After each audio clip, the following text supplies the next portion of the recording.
Hello and welcome to 12 Commerce students. Today in this class I will discuss with you the measures to overcome the barriers. As you can see, I have written in the board the measures to overcome the barriers of communication. Effective communication is vital for managing the people in the organization. Now, in order to make the communication process more effective and responsive, the barriers or the obstacles are to be handled effectively. The following measures that I am going to write to overcome the barriers are very important tools. So let's get into the points directly without any delay. The following are the measures that I will write one by one to overcome the barriers of communication. One is regulating the flow of communication.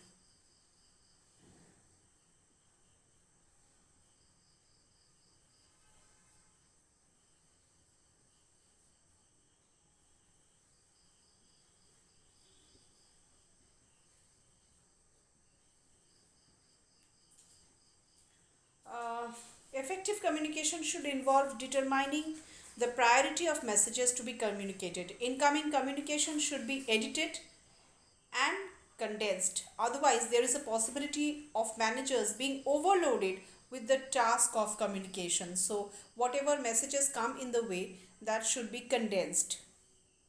Next is handling the language differences carefully.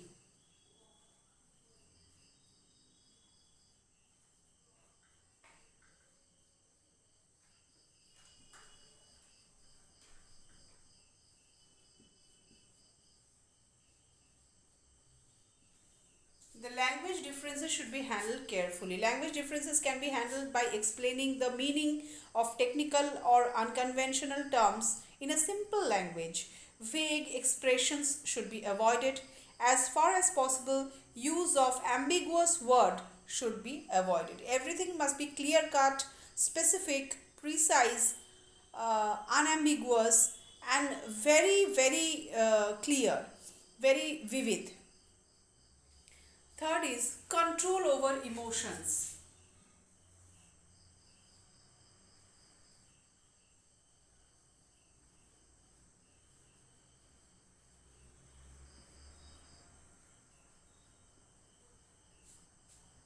Both the sender and the receiver of the message should have control over their emotions. They should ensure that the content of the message should not affected by any negative impact of emotion. Emotional stress is a serious handicap in the communicational process. So there should not be any emotional judgment, any emotional stress over the communication, over any kind of communication in this communication process. Next is feedback.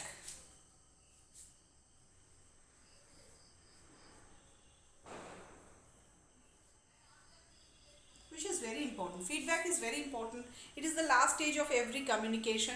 Feedback means the response or the reaction to the initial message. It may include receiver's acceptance and his behavioral response. Along with each communication, there is a need for feedback. It is the reversal of the communication process. Every communication process ends with this feedback. So this response is utterly important in case of any communication process. Communication process ends over here. It concludes in the way of feedback, after the feedback. Next is listening carefully.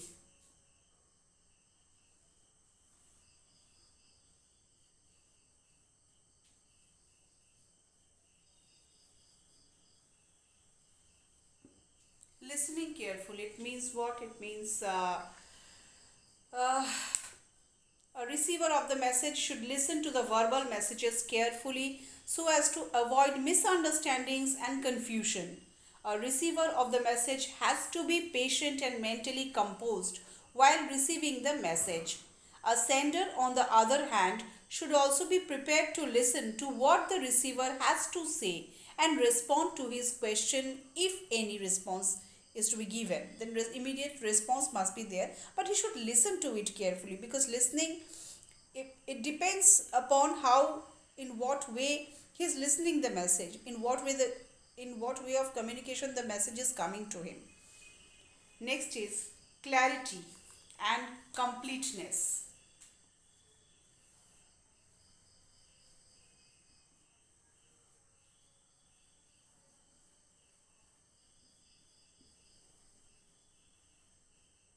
What is this? Clarity and completeness. As you can see,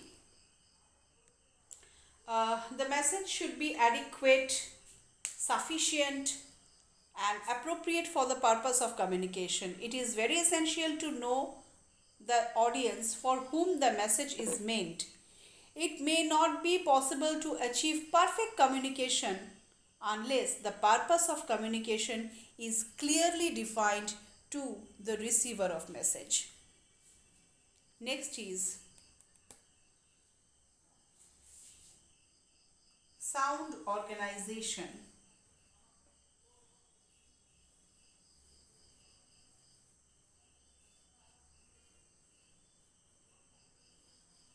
Sound organization. The organization structure must be sound and appropriate to make communication effective. Attempt must be made to shorten the channel for conveying information very quickly. The channel should be straightforward to reduce the delay and distortion of messages, distortion that lies in the way of communication, that should be avoided. And for that reason, sound organizational structure is required to avoid any kind of delay in the message. Next is mutual trust and faith.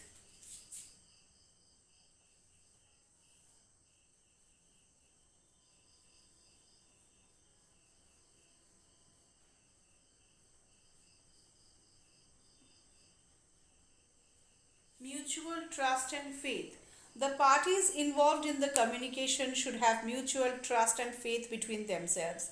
They should feel free to make suggestions and correct each other's views, opinions, without there being any miscommunication, any misunderstanding. Physical layout.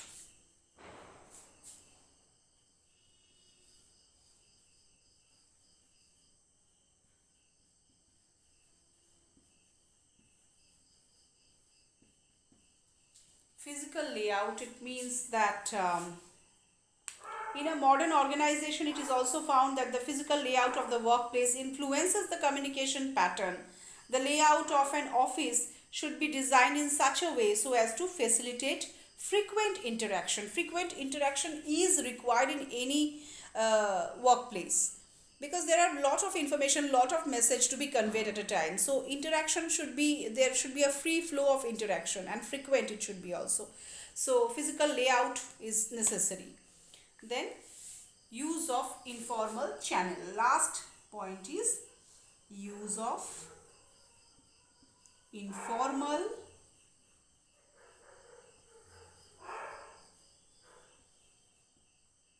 channel. It helps to improve managerial decisions and makes communication more effective. For effective communication, formal channels must be supplemented with the use of informal channels, because that works effectively in any organization.